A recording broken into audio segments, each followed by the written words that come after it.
Okay, so this is the male urethral sling. This material is extremely thin, it's not bulky. You would never know that it's there.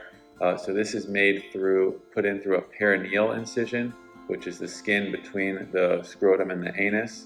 We incise there to get down to the urethra, and then this wide part goes on the urethra itself, and then this outer part goes through smaller incisions up by the pelvis on the skin in the lower abdomen, and then we tighten the sling while we're watching it with a camera in the urethra, and this basically just lifts the urethra up to provide support so that when the patient coughs or sneezes, it has this little backbone of support and prevents the urethra from moving and essentially urine leaking out, which is why incontinence happens after prostate removal surgery.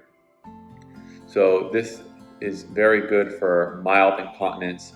As a patient, you don't have any parts that you have to touch or feel, see, or use. It's completely hidden and just a part of you, and it provides good support for mild incontinence by giving the urethra that back support.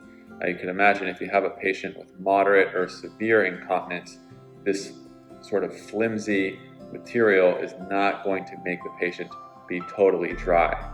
So we don't recommend this for patients with moderate or severe incontinence because it will decrease their leakage, but it won't get them to be completely dry, and they'll likely ask for another procedure.